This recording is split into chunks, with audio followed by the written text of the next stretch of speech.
You guys had a deep run in the playoffs, but what was the target in terms of trying to improve on what you did last year? Well, I think the thing that our seniors did last year for us was give the young kids confidence that they could play against anyone. We felt we were really competitive in the advanced game, the Chambers game, and obviously we played very well versus Reagan and Grimsley. We really played well down the stretch. We won our last 5 games. And it really kind of gave our younger kids who were dressed out but maybe not playing some hope that, hey, we can compete with some of the bigger schools in Charlotte, some of the bigger schools in North Carolina. So that was a huge confidence booster because we're not untalented, we are inexperienced. And we have guys that just need reps, need to be out there and get them on film and get things corrected.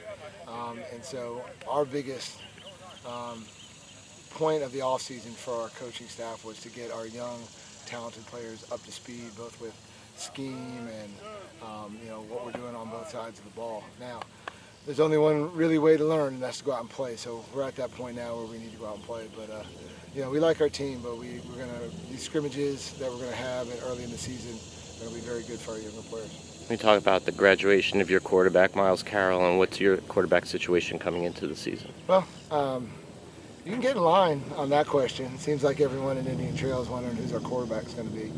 We have several kids that are competing for the spot right now, and we haven't made a decision yet on who our quarterback is, but I promise you'll know he'll be a good player, he'll be ready, and we feel that's an area of strength for us regardless of who is playing that position. It's tough to lose a guy like Miles. We've been blessed at quarterback with Grayson McCall, Mason Cox, and Miles Carroll. We've had all 3 quarterbacks went to play in college. So some big shoes to fill for whoever's coming up. But we've been running the same system for a while now, so kids have come up through the system. They know what we're doing.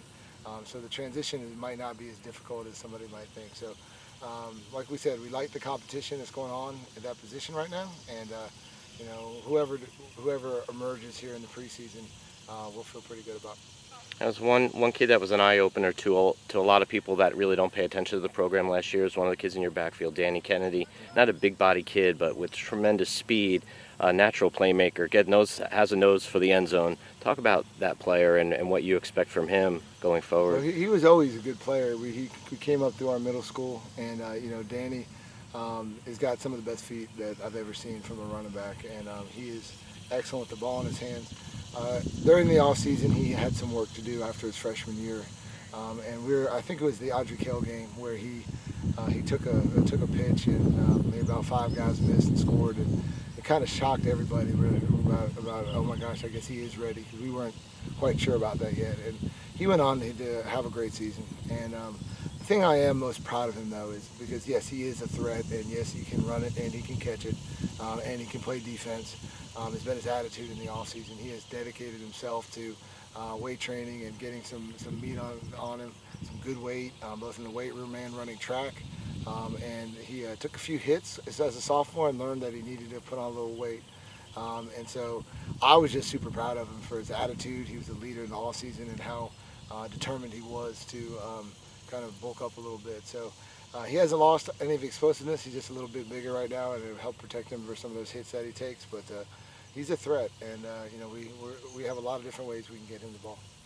Talk about some of your skill players, a lot that have fielded D1 offers now, including your own son and Steven, and what you expect from those guys in these leadership positions now going into their senior year.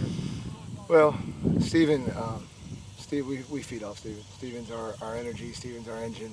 And we go as he goes. And he's been a 4-year starter. Everybody knows how good he is. And he's not a secret anymore, because if you don't know who Steven Zajkowski is, you need to come to a game, because he's fun to watch, and he is one of the best players that I've ever coached. And my expectation for him is more of the same, but now to add the leadership piece.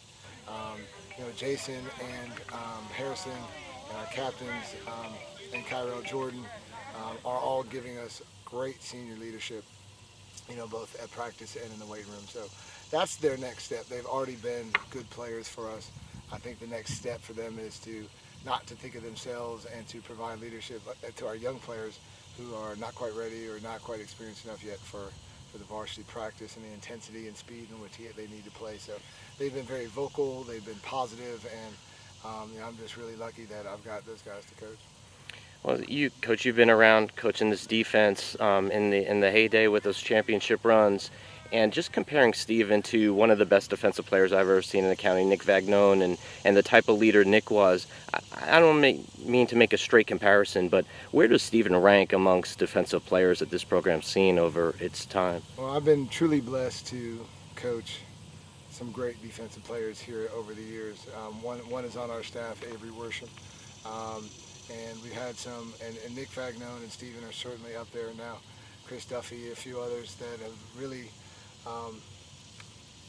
really been tough, hard-nosed type of defensive guys that we like. And we like our tradition that we play hard defense. I know a lot of other schools play defense really well as well.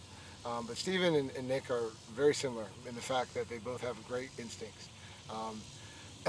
You never found a play where Nick wasn't around the ball, and that's the same for Steven, that he has a way for sniffing out a play. He's always around the ball, and he delivers a blow when he gets there. And I couldn't think of a better comparison for Steven than Nick. And Nick was one of my, and Nick and I are still close. We talk all the time, and him and Steven and I both have the same type of relationship. So it's an excellent comparison. But their knack for the ball, their instincts, their leadership, and just their overall love of football are just tremendous in what sets them apart. And one last one, Coach. Again, not predicting any type of wins, losses, or anything else, but coming out that first quarter of the season, those first 3 or 4 games, what are you really looking for that would give you a good feeling about where your team's headed? Survival. We got a tough schedule this year. Rocky River's a rival of ours. We played them every year, and I have never played a soft game versus Rocky River. They really do things well. West Cabarrus is an up-and-coming team and well-coached and a lot of athletes. And then we go Hickory Ridge and Cardinal Gibbons, defending state champions. And Hickory Ridge we have a history with as well. So the first 4 we want to is going to be a good measuring stick for where we are. It'll be I scheduled those games so our young players would get the amount of experience and get a little sense of what 4A football is going to be like. So we certainly got our work cut out for us. And on top of all that, we have Monroe, and then we probably have one of the best conferences in North Carolina. So we'll find out real quick what we're made of, and if we don't get better continually through the season, it'll be a tough road.